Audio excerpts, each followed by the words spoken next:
माझ्या शहर संग्रहालयाच्या संकल्पनेला नागपूरचा जिवंत वारसा म्हणतात।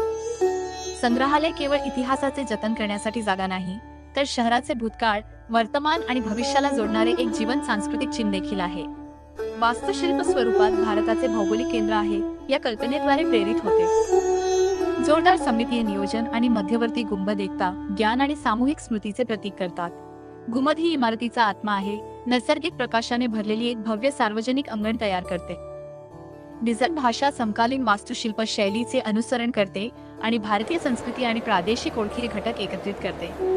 गोंड कला आणि स्थानिक कारागीरद्वारे प्रेरित पारंपरिक भारतीय जली नमुना फिल्टर, व्हिज्युअल खोली आणि हवामान आराम तयार करण्यासाठी मुख्याळावर वापरला जातो।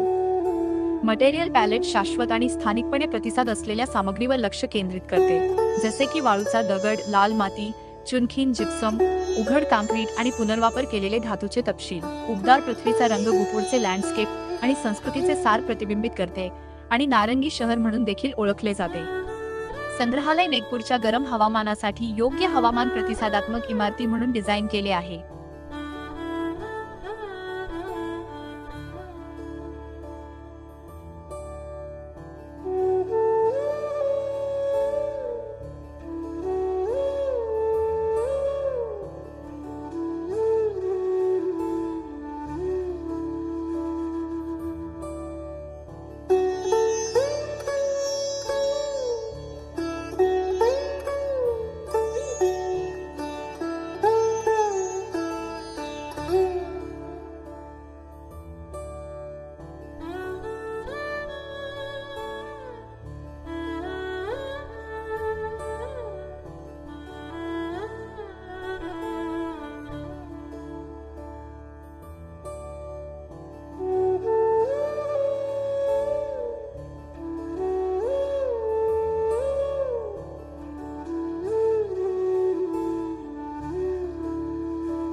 निष्क्रिय डिझाईन धोरणे जसे की सनशेड अंगण, दुहेरी मुखवटा, गुंजातून चिमणी व्हेंटिलेशन, पावसाचे पाणी संकलन आणि सौर प्रणाली ऊर्जेचा वापर कमी करण्यास आणि पर्यावरणीय कामगिरी सुधारण्यास मदत करतात। हे लँडस्केप मध्य भारताच्या पर्यावरणशास्त्रातून प्रेरित आहे।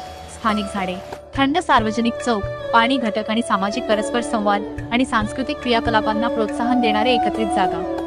अवकाशच्या बाबतीत संग्रहालय पर्यटकांना नागपूरच्या ऐतिहासिक प्रवासावर नेते, प्राचीन विदाऊ संस्कृती आणि आदिवासी परंपरापासून आधुनिक शहरी विकास आणि भविष्यातील आकांक्षांपर्यंत। एकंदरीत या प्रकल्पाचा उद्देश भारताची ओळख, स्थिरता आणि नागपूरच्या वाढत्या कथा साजरा करणारी समकालीन शहरी जागा तयार करणे आहे।